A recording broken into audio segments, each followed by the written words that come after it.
Halo, selamat sore semuanya. Waduh, senang sekali nih kita berjumpa. Artinya memang kita menyediakan waktu untuk ngobrol-ngobrol sehat di Halodoc Talk Live. Sore ini ada aku, Desi Novianti, yang menemani. Meskipun wajah tidak terlihat, tapi mudah-mudahan pesannya dan juga energinya sampai ya ke ujung sana. Nah, kita akan berbincang-bincang sehat dalam rangka merayakan ditemukannya insulin sudah 100 tahun. Ini luar biasa sekali dan pastinya saya nggak sendirian, harus ada pakarnya dong ya. Kalau aku yang ngomong nanti kamu manisnya bilang kepanisan. Jadi sekiranya kita harus cari manis yang sehat gitu ya. Nah, di sini aku sudah kedatangan Dr. Roy Panusunan, spesialis penyakit dalam, konsultan endokrinologi, metabolik dan diabetes. Dan sudah bergabung bersama kita. Selamat sore, dokter. Selamat sore Desi, apa kabar? Baik. Ini hari ini akan berbicara soal insulin yang sudah ditemukan 100 tahun ya, Dok ya. Betul. Tentu ini adalah satu angin segar dan juga kebahagiaan untuk para diabetesi juga ya. Ini istilahnya diabetesi ya, Dok ya? Betul. Nah, diabetesi adalah orang dengan diabetes. Dan pastinya aku ceritain dulu sedikit tentang Dr. Roy ini ya. Sedikit padahal banyak loh ini prestasinya. Beliau meraih gelar kedokteran umum, spesialis dan konsultan dari Universitas Indonesia. Beliau juga menempuh pendidikan tambahan mengenai endokrinologi di Harvard Medical School. Dr. Roy juga aktif dalam kegiatan organisasi. Beliau pernah aktif di Indonesia Diabetes Association di bagian International Liaison Department. Dr. Roy juga merupakan founder Jakarta Insulin Pump Education Center and Sugar Scope dan MidMed Interactive Medical Podcast. Tuh, itu baru yang di dunia medis ya, belum yang lain-lain. Tapi di sela kesibukannya, Dr. Roy ini sempat loh menulis buku kesehatan dan judulnya adalah Sugar Scope, Vini Vidi Gula. Dan juga termasuk menjadi trainer di berbagai medical communication skill dan public speaking. Tuh kan. Jadi nggak hanya di dunia medis aja, tapi juga di dunia komunikasi. Pantesan ngobrolnya langsung enak nih. Kemarin ngobrolnya baru tatap muka virtual. Kalau sekarang beneran ya, Dok ya. Nah, hari ini kita membahas satu keriaan ya, Dok. Betul. 100 tahun peran insulin dalam kehidupan orang dengan diabetes. Nah, mungkin juga banyak yang bakalan bertanya-tanya nih, Dok. Kita simpan sesi pertanyaan di akhir nanti, tapi untuk yang mau bertanya silakan tulis di kolom komentar ya. Kita bisa lihat, nanti akan kita bacakan. Oke, kita kembali ke judulnya. 100 tahun peran insulin dalam kehidupan orang dengan diabetes. 100 tahun itu dulu ditemukannya ketok palunya ya, Dok ya? Tapi pasti penelitiannya jauh sebelum itu juga. Iya, orang dimulai dari orang mendapati diabetes itu udah sekian ribu tahun yang lalu. 3.000 sampai 5.000 tahun yang lalu. Lalu akhirnya formula-formula itu makin mengecil sehingga ditemukan bahwa kelainannya itu terdapat pada satu hal yang namanya insulin. Insulin itu sendiri artinya pulau. Jadi ada satu bagian di pankreas kita yang menghasilkan insulin tetapi kemudian rusak. Nah, disitulah mulainya ditemukannya, diusahakan menemukan cara untuk bisa memformulasikan insulin ini. Dari mulai cara yang paling tradisional sampai akhirnya mereka bisa memakaikannya pada seorang anak laki-laki kira-kira bulan Januari tahun 1922. Ya, ditemukannya betul formulasinya tahun 1921, 100 tahun, gila. Ya, lama banget. Dipakaikannya pada seorang anak umur 14 tahun dan bisa hidup sampai 27 tahun. Wah, luar biasa sekali. Dan pastinya pada saat itu dengan segala keterbatasan, tapi ternyata bisa membuahkan hasil yang ini sepertinya bisa dikatakan orang jadi bergantung dengan itu ya, dengan si insulin ini, apalagi yang memang ada diabetes. Nah, tapi kalau misalnya bicara soal insulin, memangnya ini cocok untuk semua tipe diabetes? Kan ada beberapa tipe ya, Dok ya? Betul Daisy. Jadi diabetes itu secara umum kita bagi 4. Yang pertama tipe 1. Dia itu pankreasnya udah nggak bisa bekerja sama sekali. Biasanya anak-anak kecil ya, di bawah umur ya masih kecil lah, 10 tahun, 12 tahun, kadang-kadang 6 tahun. Jadi pankreasnya tiba-tiba blast saja, nggak bisa kerja, tidak bisa menghasilkan insulin. Lalu yang tipe 2 itu biasanya orangnya udah lebih gede. Biasanya malas gerak, kerjanya makan, nggak mau olahraga, akhirnya pankreasnya tidak bisa menghasilkan insulin yang baik. Ada insulinnya, tapi tidak bisa bekerja dengan baik. Lalu tipe 4, saya mesti loncat dulu ke tipe 4. Tipe 4 itu adalah mereka wanita yang hamil lalu gulanya naik. Nah, lalu ada tipe 3 yang kita tidak bisa golongkan di tipe 1, 2, atau 4. Jadi ada 4 tipe. Ya, dan paling khusus buat wanita itu diberikan khusus untuk tipe 4. Kalau dia hamil, gulanya naik. Dan umumnya memang karena kita ngomongin tentang insulin, memang umumnya penyakit diabetes karena adanya kerusakan insulin. Apakah insulinnya tidak bekerja dengan baik atau memang insulinnya tidak diproduksi dengan baik? Oke. Mengutip kata-kata dokter yang malas gerak, waduh mungkin pada saat pandemi justru makin banyak makin banyak yang malas gerak, tapi juga mungkin kalau dibilang wanita tuh kadang-kadang ini dok, pelariannya tuh makanan yang manis-manis. Itu salah satu pemicu juga ya dok ya? Ya. Konsepnya jadi diabetes untuk yang tipe 2 ya. Kita ngomongin yang tipe 2 yang malas gerak. Itu sebetulnya yang masuk lebih banyak dari yang keluar. Jadi ngobatinnya gampang, balikin aja yang keluar lebih banyak dari yang masuk. Gitu. Itu untuk insulin, untuk diabetes tipe 2. Yang memang kita temukan sekarang banyak sekali, sampai di Indonesia sekarang luar biasa banyak. Nah, untuk itu sepertinya memang sangat baik kalau kita menyadari apa yang masuk, kegiatan keseharian kita. Betul. Tapi juga jangan ada yang merasa aku kan kurus. Aku tuh sering banget ya, kamu kurus tapi makannya banyak. Nah, tapi padahal aku juga deg-degan, jangan-jangan makananku juga tidak sehat seperti itu ya. Tapi kan tidak bisa diindikasikan kalau kurus pasti tidak ada diabetes. Gimana nih dok? Ya, biasanya sih memang karena kan ada faktor-faktor yang menentukan ya, misalnya umur, genetik, pola hidup, itu kan bersatu padu menjadi satu penyakit ya, terutama yang tipe 2 ya, yang kita sebutkan tipe 2.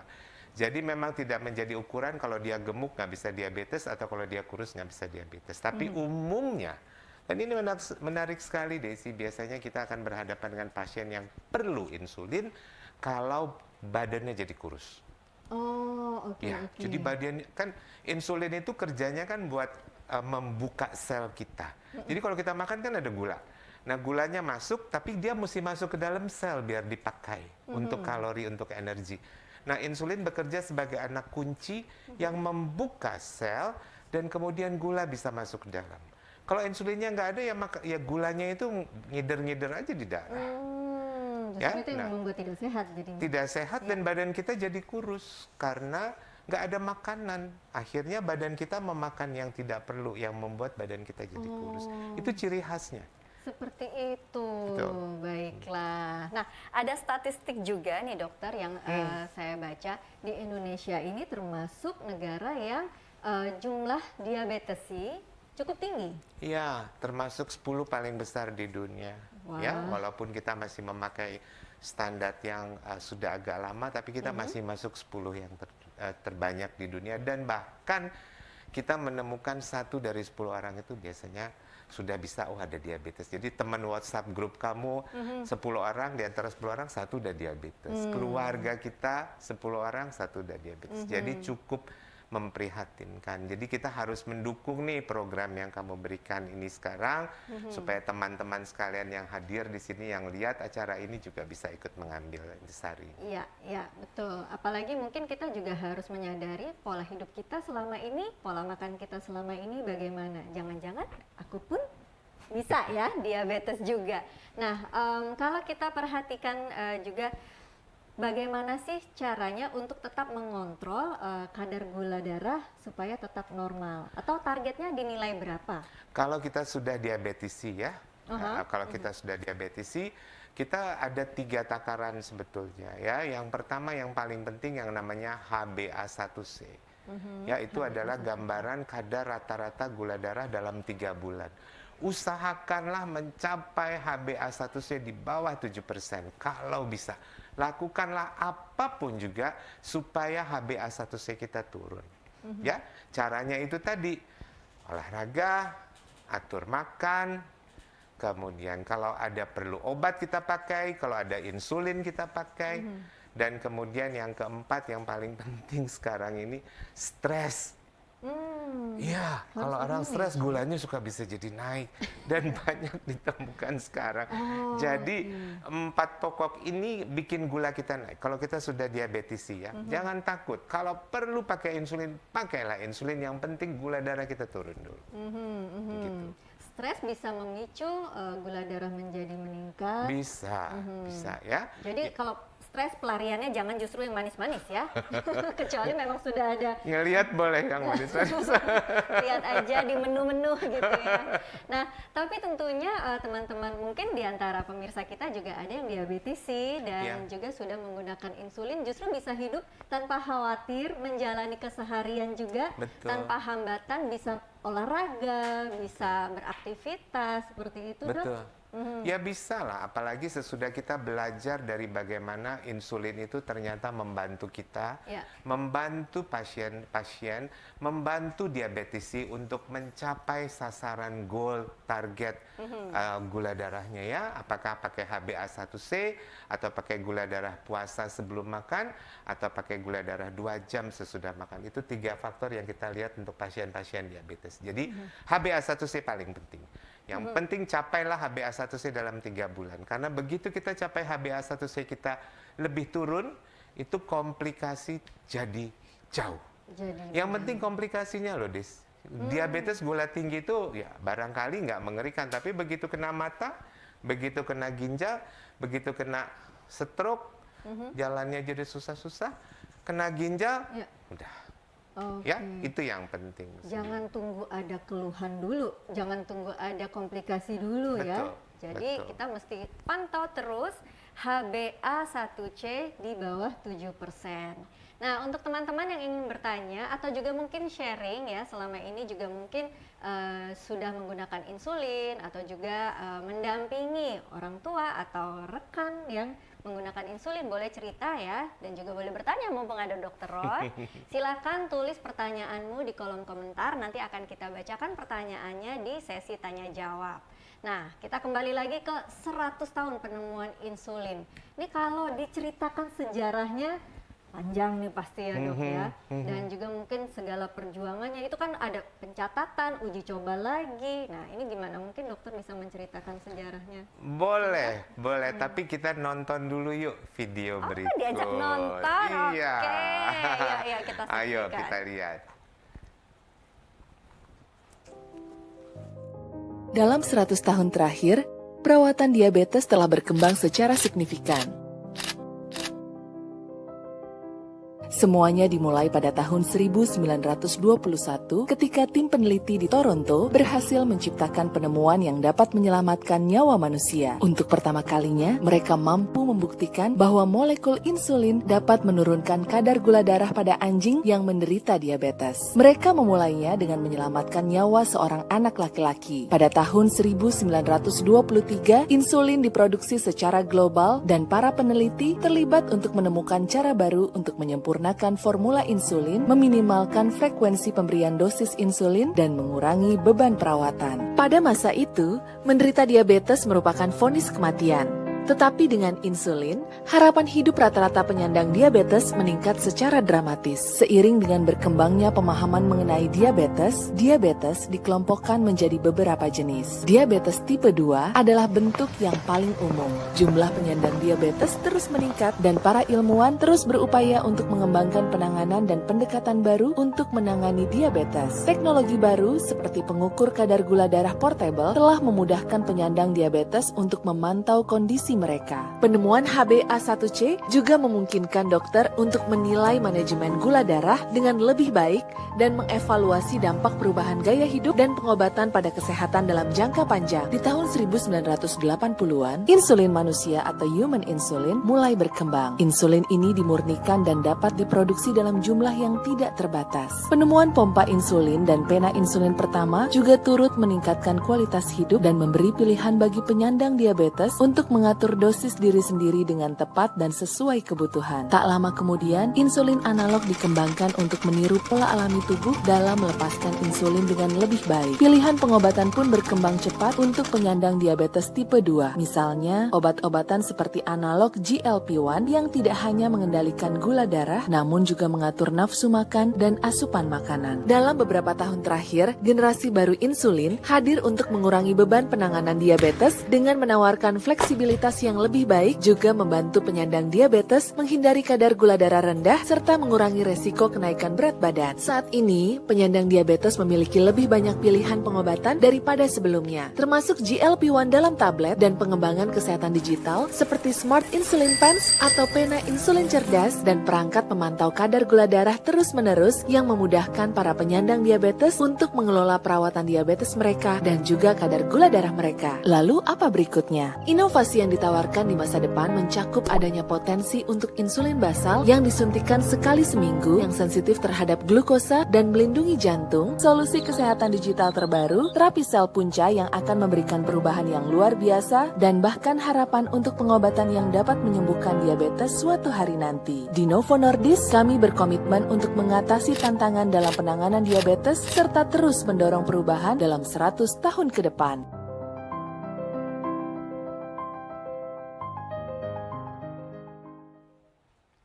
Nah, itu dia ternyata. Kamu jadi udah terbuka sedikit ya, tapi saya akan kasih satu cerita sedih memang. Sebelum insulin ditemukan, kita katakan dengan pre-insulin era, itu seorang yang menderita, saya boleh bilang menderita sekarang ya, karena memang mereka menderita, Desi. Seorang yang dapat diabetes itu hidupnya so painful and disgusting. Ya, menyedihkan sekali karena mereka nggak tahu obatnya gimana. Padahal waktu itu belum ditemukan apa sebetulnya insulin. Insulin itu tadi saya kan sudah kasih tahu ya, kalau dia memasukkan gula ke dalam badan. Tapi selain daripada itu dia punya tugas untuk menetralisir, membuat badan kita seimbang. Nah, jadi dia keluar tuh tiap 12 menit dari kita punya pankreas. Lalu 12 menit lagi keluar. Kalau kita makan, keluarnya lebih banyak. Lebih banyak begitu. Nah, inovasi yang dilakukan sekarang itu sudah meniru seperti insulin yang alamiah ada di dalam badan. Jadi bisa berperanan sebagai insulin yang keluar setiap 12 menit, kerjanya pelan-pelan, ataupun dia sebagai insulin makan, yang kalau kita makan dia bisa menetralisir langsung gula yang masuk ke dalam badan kita. Nah, inilah satu titik di mana kita belajar dari belakang. Dulu itu menyedihkan, sekarang itu tidak. Ya, sekarang itu kita berusaha membuat kalau bisa seperti yang alamiah, itu yang dilakukan saat ini. Luar biasa sekali. Ini aku ikut merinding loh mendengarnya, karena selain memikirkan gimana orang-orang yang dulu ya, Betul. ini sekaligus juga aku merasa betapa beruntungnya kita yang hidup di zaman sekarang bisa menikmati atau memanfaatkan ya teknologi yang ada pada sistem kesehatan ini, Ya, insulin terutama itu. diabetes ini ya. Betul sekali. Nah, Terutama jadi diabetes. untuk para diabetesi tidak khawatir lagi dengan kebutuhan insulin. Tapi tipe-tipenya gimana nih, Dok? Ada yang tadi kalau aku lihat ada yang tablet, ada yang disuntikan. Oh ya, jadi tipenya itu memang setiap obat itu ataupun modulasi pengobatan kan tidak menyeluruh ya. Selalu ada yang ini bagus, yang ini lebih bagus ini. Tetapi umumnya orang diabetes itu insulinnya bermasalah. Bermasalah, apalagi kalau sudah HbA1c-nya tinggi, Des. Kalau udah 9,5 atau 9 atau 10 itu udah jelas deh, pankreasnya lagi pusing ya. Sempoyongan dia tidak bisa ngasilin insulin. Jadi pada saat itu kita harus bantu ya. Dan ini tuh udah jauh lebih enak dari dulu, Desi. Waktu saya masih mahasiswa ya, waktu masih mahasiswa itu saya ngelihat orang yang disuntik insulin, Des, itu betul-betul mau nangis lihatnya. Dia tuh kayak piknik, dia bawa termos sama dia bawa kompor. Buat apa sih itu? Termosnya tuh taruh obatnya. Terus kompornya buat bakar jarumnya. Jarumnya dibakar begitu, lalu diambillah insulinnya, ditarik, dia mau makan, dia suntik. Itu perjuangan yang luar biasa. Karena itu itu karena rasa takut yang dialami pasien-pasien ini akhirnya terbawa sampai sekarang. Mereka pikir insulin masih seperti dulu. Kalau kita pakai itu betul-betul menyedihkan. Ya, bawa kompor, bawa korek api, bawa kayak piknik. Kalau sekarang kan enggak. Kita tinggal ambil terus kita cek, udah. Ya, boleh dibawa kemana aja, nggak usah bawa kompor sama termos begitu. Jadi pelajaran yang kita lihat di sini adalah bahwa semua unsur ini kita pakai untuk membuat pasien ataupun diabetesi menjadi lebih baik kualitas hidup. Dan juga lebih nyaman juga prosesnya ya. Ya.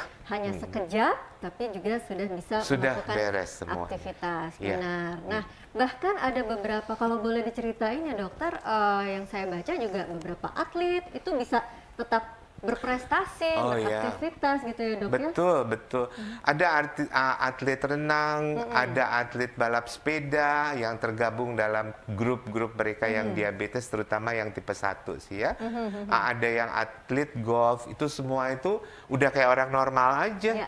Ya, udah seperti orang normal. Benar. Saya punya teman instruktur di US, dia punya, dia sering posting T1D. Saya pikir gerakan olahraga, tapi ternyata dia menyuntikkan karena dia diabetes tipe 1.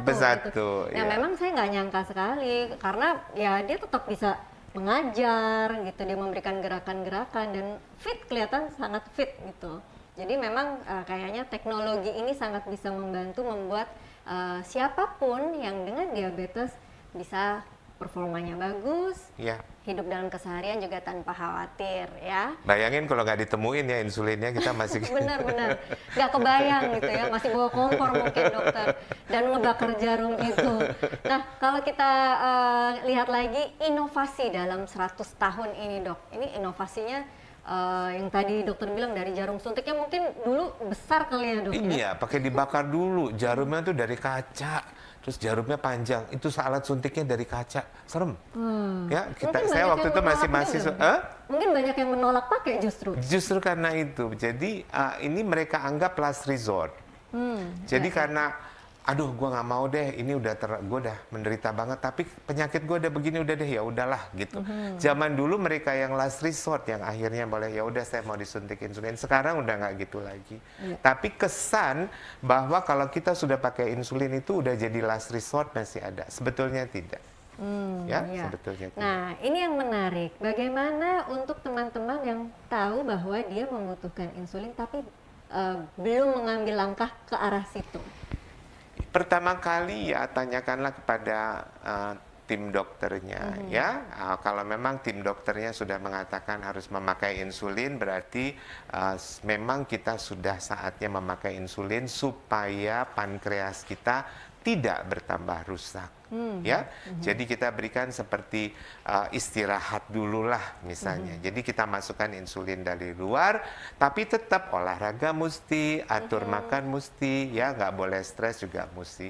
Nah, dengan cara begini kita harapkan kita akan jadi lebih baik ya. Biasanya memang seperti itu. Jadi untuk teman-teman sekalian yang diminta oleh dokternya, kalau memang kebetulan keluarganya ataupun kebetulan Anda sendiri yang diminta untuk memakai insulin dan masih ketakutan karena dipikir last resort, menyedihkan, sekaranglah waktunya kita untuk berubah. Kita sudah melihat pelajaran 100 tahun ini, jadi lakukanlah, jangan takut lagi. Ini bukan last resort. Ini adalah usaha untuk membuat kualitas hidup kita lebih baik. Lebih baik, dan momennya juga pas ya, merayakan 100 tahun ditemukannya insulin. Jadi nanti kalau tanya ke dokter, ketemu sama dokter, tahu informasi dari mana? Dari kita ya, dari Halo Dok Talk Live di sini bersama Novo Nordisk dan juga Dr. Roy.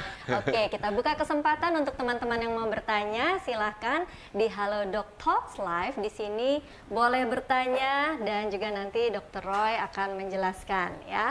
Ini wah, monitornya tiba-tiba tidak terlihat, dan tentu saja untuk teman-teman mungkin bukan hanya bertanya tapi juga ada pengalaman. Nah, kalau di keluargaku ini agak lucu sebetulnya dok.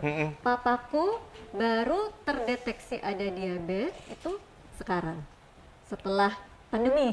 Jadi kita ini jodoh dong ternyata. Oh iya, benar. Jadi kalau papaku sebenarnya masih denial waktu itu, aku nggak ada gula gitu.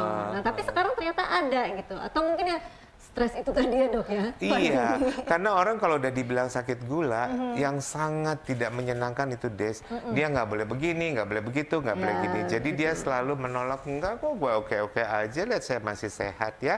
Sebetulnya yang kita lakukan adalah kasih tahu kalau kita ini mau mencegah komplikasi. Ya, komplikasi. Bayangin aja. Pembuluh darah kita muter-muter, gulanya muter-muter, makin lama makin kan tambah rusak. Ya, jadi itu bilang. Jadi usahakan, nggak usah takut, hadapilah. Benar. Dan kalau perlu mungkin ditemani ya, karena kalau misalnya sendirian merasa drop, lebih down lagi, makin nggak semangat lagi nantinya. Ada pertanyaan kita bacakan. Berikutnya ada Ferel Larmandio. Dokter, istri saya penderita diabetes tipe 2. Apakah bisa sembuh? Oke, pertanyaan ini sebetulnya terenyuh juga ya saya. Jadi Pak Ferel Armandio, bisa sembuh itu ada dua macam. Bisa sembuh itu artinya bisa terkontrol, HbA1c-nya di bawah 7%, itu sebetulnya sembuh. Karena kita jauh dari komplikasi. Atau kita tidak makan obat lagi, itu bisa dikatakan bisa sembuh. Kita happy karena kita nggak pakai insulin lagi atau kita nggak pakai obat lagi. Itu semuanya masih bisa. Apalagi Desi, kuncinya yang pertama adalah usia. Ya, jadi kalau tipe 2 kan tadi istrinya Pak Ferel kan tipe 2. Tipe 2 kalau masih muda, kita masih berharap dia akan kembali menjadi normal, ataukah tidak minum obat, ataukah tercapai HbA1c-nya di bawah 7%, yang kita sebut dengan reverse of diabetes. Kita sekarang lagi melihat anak-anak muda ini jadi diabetes terlalu cepat sih. Umur 30 gulanya udah 400. Gara-gara stres, makannya banyak, badannya jadi gemuk, lalu kemudian nggak olahraga. Ketemu kita HbA1c 11. Kita harapkan dengan memberikan pengobatan insulin pada awal bisa membantu pankreasnya. Ya, jadi kalau masih muda Pak Ferel, jangan putus asa, usahakanlah terus. Kuncinya satu tadi Desi, kontrol ke dokter. Ya, kontrol ke dokter. Iya, mudah-mudahan bisa menyemangati. Ya, untuk istrinya juga tetap semangat, kontrol ke dokter. Lalu kita lanjut ke pertanyaan berikutnya dari Carolina.Lasse. Dokter, apa saja tantangan dalam pemberian insulin untuk penanganan diabetes? Nah, ini tantangannya. Tantangannya adalah sebetulnya dari diri kita sendiri ya. Makanya kita duduk di sini, Desi, ngobrol di sini untuk menantang kepada para diabetisi itu untuk tidak takut dengan insulin. Yang pertama, kita harus berpikir waktu Banting menemukan insulin tahun 1921, miliaran orang tuh sudah diselamatkan. Gak cuma 10, 20, 30 orang, gak, miliaran orang. Artinya memang pengobatan diabetes karena insulinnya bermasalah. Ya, jadi yang baik ya kita berikan insulin. Nah, itu tantangan yang pertama, kita tidak takut. Nah, yang kedua untuk tidak takut, itu kita mesti belajar. Belajar apa? Ini saya suntiknya kapan? Dengan bantuan dokter. Kami selalu memberikan edukasi buat pasien yang baru mendapat insulinnya. Kita belajar, kita bikin. Kan kalau kita mau mengenal sesuatu, lawan, kita harus tahu betul lawan kita siapa ya. Jadi kita belajar nih, ini insulin ada berapa macam, ini buat apa dokter atau tenaga kesehatan atau edukator pasti akan memberitahukannya. Ya, lalu sesudah kita mengenal, kita tahu kapan kita harus suntik. Ya, yang paling menantang sebetulnya insulin makan, karena yang kita suntik harus sesuai dengan yang kita makan. Terutama temannya Desi yang tipe 1 diabetes ya. Kalau dia makannya banyak, suntikannya banyak. Kalau dia makannya sedikit, suntikannya sedikit. Ya, dengan cara begitu kita easy going lah dengan insulin. Itu hanya satu barang yang kita masukin ke dalam, kok nggak masalah. Semua sudah bisa membuktikan memang insulin itu sangat meningkatkan kualitas hidup pasien-pasien diabetes. Jadi jangan takut. Ya, yang keempat selalu berinteraksi ke dokter. Gue balik-balik langsung tetap ke dokter deh. Tanyakan dokter. Kalau misalnya ada problem, kita nggak mungkin bisa pecahkan karena kan kita bukan dokter. Jadi kita bekerja sama. Jadikanlah dokter itu teman untuk mencapai sasaran gula darah dengan baik. Ya, teman. bukan musuh. Ya, dokter itu jadi kawan yang baik untuk bisa kita mencapai sehat yang sempurna. Itu tantangannya. Iya, betul. Dan juga mesti jujur kalau di dokter ya. Jadi Suka ada yang nggak ngaku nih habis makan apa, atau takut cerita sama dokter, itu nggak boleh ya dok? oh, aku sering begitu. Saya udah bilang, saya kan suka ngecek nih tiap dua minggu saya suruh isi gula darah sebelum makan, 2 jam sudah makan. Saya bilang sama mereka, gue nggak bakalan marah deh kalau kamu tinggi gulanya, enggak. Energinya habis buat marah, enggak. Tapi dengan kita jujur seperti yang kamu bilang, kita bisa mendapat informasi yang benar. Iya, iya. Tujuannya apa sih? Memperbaiki kesehatan teman-teman ini semua. Tapi Ya. masih ada yang suka takut-takut gitu dok? Atau Ada. dokter masih tahu ya? Bisa ketahuan gitu sama dokter. Ketahuan lah. Nah, itu tadi kuncinya memang mesti belajar ya, karena bisa dibilang ini juga harus sambil berpikir ya. Betul. Porsi makan berapa, lalu insulin yang dibutuhkan juga berapa. Itu kalau tidak belajar dan tidak berpikir, tidak concern, itu bisa buyar semuanya. Betul. Tapi mudah kok. Mudah kok. Mudah ya, Mudah. step by stepnya. Iya, mudah kok. Ya, dipantau sama dokter. Apalagi sekarang zaman sosmed, nanti dokter lihat, oh dia makan-makan, dia tidak olahraga. Ada tangga jalan-jalan sama keluarga gitu, makan-makan. Habis itu gulanya tinggi. Enggak kok dok, saya nggak makan apa-apa dok. Katanya, Facebook lo ngomong apa tuh? Benar, sekarang CCTV-nya banyak ya. Oke, kita ke pertanyaan selanjutnya dari Dark Choco. Dok, bagaimana kalau penderita diabetes lupa suntik insulin? Apakah akan berbahaya? Nah, ini kelupaan. Jadi dari Dark Choco ya, ternyata dark juga nih maksudnya. Ada yang dark di balik pertanyaan. Nggak, soalnya gini, kalau lupa sekali lupa, kalau lupa 5 kali sengaja. Liburan nggak bawa insulin mungkin. Nggak gini ya Pak, mudah-mudahan Dark laki-laki Choco. ya Dark Choco. Kalau lupa insulin, udahlah lepaskanlah dulu yang hari itu. Jadi misalnya kita mesti nyuntik insulin jam 9 ya. Kemudian kita lupa. Terus kita mau nyuntik lagi, padahal itu suntikan untuk makan. Padahal di situ kan kita nggak makan. Ya udah lewatin aja, nggak apa-apa kok. Ya, tapi besoknya jangan lupa lagi ya Pak Dark Choco. Ingat jadwalnya, karena sebagai diabetisi ada hal yang paling penting harus kita lakukan, yaitu terstruktur. Apa yang kita lakukan itu betul-betul terjadwal dengan baik. Ya, kalau kita terjadwal dengan baik, terkoordinasi, kita pasti mendapatkan hasil yang pasti lebih baik. Oke, nah kalau ini pertanyaanku nih ya. Oh, kamu boleh nanya? Boleh ya? Aku penasaran soalnya, kalau yang udah kelewat gitu, Dok, itu berapa lama bisa, maksudnya bisa tenggang? Ya, jeda. kamu bagus sekali pertanyaannya, karena ini karena sekarang ada insulin yang fleksibel ya, kan insulin tadi ada insulin makan sama insulin dasar ya.